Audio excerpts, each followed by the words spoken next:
కాబట్టి నా తమ్ముడు పిల్లలకు తీసేస్తారా? నేను ఇన్కమ్ ట్యాక్స్ కడతాను కాబట్టి నా చెల్లెల పిల్లలకు తీసేస్తారా? నేను ఇన్కమ్ ట్యాక్స్ కడతాను కాబట్టి నా అక్క పిల్లలకు డబ్బులు ఇవ్వమంటారా? జడా శ్రావణ్ కుమార్ తమ్ముడుగా అక్కగా చెల్లిగా పుట్టిన నేరానికి నేను ఇన్కమ్ ట్యాక్స్ కడుతున్న నేరానికి ఈ పథకం వాళ్ళకి అమలుపరచరా? What is this condition? Is it condition? Is it tenable? ఇది రాష్ట్ర ప్రజలకు అర్థమవుతుందా? రాష్ట్ర ప్రజలకు ఈ కండిషన్ ఉంటుందని చెప్పారా మీరు? నేను అనేది, మీరు అబద్ధాలు చెప్పి ఈ విధంగా కండిషన్స్ అప్లై అని మొబైల్ కంపెనీలు మోసం చేస్తున్నట్టు, ఫైనాన్స్ కంపెనీలు మోసం చేస్తున్నట్టు మీకు కూడా మోసం చేస్తే రాష్ట్ర ప్రజలు, రాష్ట్ర ప్రజలు మీకు అధికారం ఇచ్చింది దేనికోసం అంటున్నా? పోనీ ఈ 10,000 కోట్ల రూపాయలు బడ్జెట్ కేటాయించినటువంటి 9,000 కోట్ల రూపాయలు మీ జేబులో డబ్బులు ఏమన్నా? మీ చంద్రబాబు నాయుడు గారు కష్టపడి సంపాదించి ఏమన్నా డబ్బులు ఖర్చు పెడుతున్నారా? లేకపోతే పవన్ కళ్యాణ్ సినిమాల్లో తీసి ఏమన్నా డబ్బులు ఇస్తున్నాడా? లేకపోతే నారా లోకేష్ సాఫ్ట్వేర్ కంపెనీ పెట్టి హెరిటేజ్లోంచి తీసుకొచ్చి ఏమైనా ఇస్తున్నారా? రాష్ట్ర ప్రజలు కట్టేటువంటి ట్యాక్సుల్లో నుంచి, రాష్ట్ర ప్రజలు ఇచ్చేటువంటి డబ్బుల్లో నుంచి డివిడెండ్లు తాకట్టు పెట్టి కేంద్ర ప్రభుత్వం దగ్గర, వరల్డ్ బ్యాంక్ దగ్గర వేల కోట్ల రూపాయల అప్పులు తీసుకొచ్చి ఆ అప్పుల్లో నుంచి ఇచ్చే దాంట్లో కూడా మీరు ఈ విధంగా ప్రజలని కండిషన్స్ అప్లై అని పెడితే ప్రజలు ఎక్కడికి వెళ్ళాలి? ప్రజలు ఎవరితో మొరపెట్టుకోవాలి? ఈ పథకం అమలు పరిచింది, సూపర్ 6లో అద్భుతంగా అమలు పరుస్తుందని భావించాలా రాష్ట్ర ప్రజలు? ఒక్కసారి మీరు అర్థం చేసుకోండి. నేను ప్రతి సందర్భంలో విమర్శిస్తున్నానని కాదు, మీరు చెప్పింది ఏంటి, చేస్తుంది ఏంటి, మీరు ఏం మాట చెప్పారు, మీరు ఏం ప్రజలు అమలు చేస్తున్నారు? నేను మీకు ఓకే, మీమ్స్ అవి తప్పదు, ఎందుకంటే అది వైఎస్ఆర్ కాంగ్రెస్ పార్టీ చేసిందా ఇంకొకరు చేసిందా అనేది తమ సమస్య కాదు.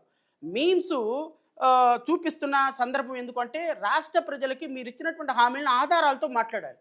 మేము అనలేదు కదా, మేము మాట్లాడలేదు అనే కాదు, ఇది ఒక్కసారి చూడమని రాష్ట్ర ప్రజలు కోరుతారు. మెయింటెనెన్స్ గ్రాంట్ కింద స్కూల్స్ లో మెయింటెనెన్స్ కోసం ప్రభుత్వం ఆ నిధులు కూడా ఖర్చు పెడతాం జరుగుతుంది.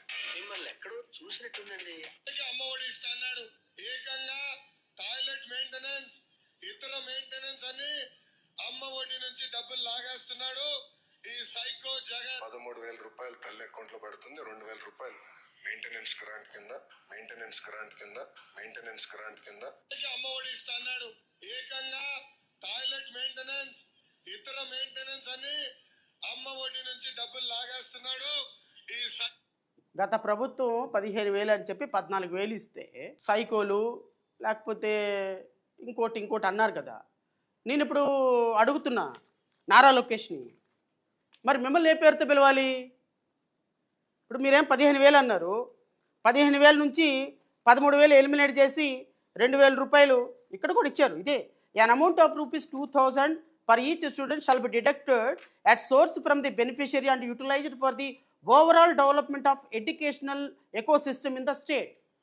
ఎడ్యుకేషనల్ ఎకోసిస్టమ్ ఇన్ ద స్టేట్కి తల్లుల అకౌంట్లో నుంచి డబ్బులు పడాల్సిన డబ్బుల్లో నుంచి తీయమని ఎవడు చెప్పాడండి? ఇప్పుడు మీరు 1,000 రూపాయలు తీసినందుకే గత ప్రభుత్వంలో ముఖ్యమంత్రి గారిని సైకో అంటే, 2,000 తీసినందుకు మిమ్మల్ని ఏమనాలి? సైకో కంటే ఇంకా పెద్ద పదం ఇంకా ఏదన్నా వాడాలా? మనం చెప్పేదేమో శ్రీరంగ నీతులు, చేసేదేమో ఇగో ఇట్లాంటి పనులు. అధికారంలోకి రాకముందేమో ఒక మాట, అధికారంలోకి వచ్చిన తర్వాత ఏమో ఇదే. అంటే బహుశా 6 నెలలు పరిచయాలు అయితే వాళ్ళు అవుతారన్నట్టు, పాప 6 నెలల పరిచయం, సంవత్సరం 6 నెలలకే 6 సంవత్సరం అయింది కదా. మన జనసేన గారి పవన్ కళ్యాణ్ గారి గాలి సోకినట్టుంది మీకు. మీరు కూడా గంటకు ఒక మాట, పూటకొక రంగు మార్చేయడానికి ప్రయత్నం చేస్తున్నారు. ఓవరాల్గా గత ప్రభుత్వంలో 1,000 రూపాయలు డిడక్ట్ చేస్తే తల్లిదండ్రుల అకౌంట్లో నుంచి టాయిలెట్ల మెయింటెనెన్స్కి తీస్తే, మీరు అంటే టాయిలెట్ల మెయింటెనెన్స్కి తీస్తే అంటే ఇంకా ఒక విధంగా బెనిఫిట్ అది. ఎందుకంటే ఒక స్కూల్లో టాయిలెట్ బాగు చేసుకోవడానికి వాళ్ళకి ఆ ఖర్చుల్ని ఆ స్కూల్కి వాడుకుంటుంది. ఇప్పుడు మీరు ఏం చేశారు? ఈ 2,000 రూపాయలు ఓవరాల్ ఆంధ్రప్రదేశ్లో ఎకోసిస్టమ్, ఆంధ్రప్రదేశ్లో ఎడ్యుకేషనల్ సిస్టమ్ను బాగు చేయడానికి 2,000 రూపాయలు లాగేశారు. ఎవడికి వాడతాడు? ఎవడికి తెలియదు. వాడతారో లేదో ఎవడికి తెలియదు. ఇది వాడకుండా మీ అకౌంట్లో డబ్బులు వేసుకుంటారా? ఎవడికి తెలియదు. దీనికి ఆడిటింగ్ ఉంటుందా? ఎవడికి తెలియదు. రైట్ ఇన్ఫర్మేషన్ కింద అడిగితే this information is not available from our end అంటారు.